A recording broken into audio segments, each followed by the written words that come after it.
London, November 15th said, the UK announced on Saturday that it will introduce the most significant reform of its asylum system in decades, drawing heavily from Denmark's strict model, which has long faced criticism from human rights organizations.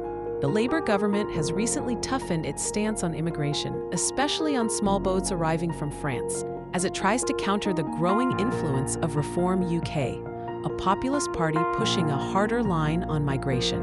Under the new proposals, the Home Office plans to remove the legal obligation to provide housing and weekly financial support to certain asylum seekers. These changes will affect individuals who are able to work but choose not to, as well as those who commit offenses. The government says public funds will instead go to asylum seekers who contribute positively to the economy and their communities. Home Secretary Shabana Mahmood is expected to reveal more on Monday. She says the reforms are intended to discourage illegal migration and speed up deportations. Britain has always supported people escaping danger, she said, but our generosity is encouraging illegal channel crossings. The scale of migration is placing huge pressure on local areas. More than 100 charities have urged Mahmood to abandon what they call scapegoating and symbolic harmful policies, warning they are driving racism and violence. Recent polls show immigration has overtaken the economy as the public's top concern. In the 12 months to March 2025, 109,343 people sought asylum in the UK, a 17% increase over the previous year and higher than the record set in 2002. The Home Office says its new system will take cues from Denmark and other European countries where refugee protection is temporary. Benefits are conditional and integration is expected.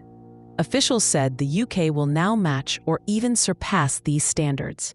Earlier this year, senior Home Office staff traveled to Copenhagen to examine Denmark's system, where refugees receive only temporary 2-year permits and must reapply when they expire. If Danish authorities decide their home country is safe, asylum seekers can be sent back. Denmark has also tightened its citizenship process and family reunification rules. A 2016 law even allows authorities to confiscate valuables from asylum seekers to offset welfare costs. In the UK, refugee status is granted for 5 years, after which individuals can apply for permanent residency if they meet certain requirements. Denmark's stricter policies have been credited by its government with reducing asylum claims to their lowest level in 40 years and enabling the deportation of most rejected applicants.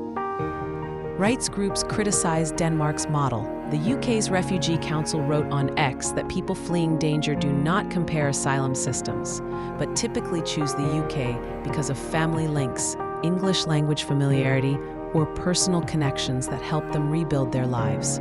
Anti-immigrant sentiment has been rising in the UK, with protests this summer outside hotels housing asylum seekers.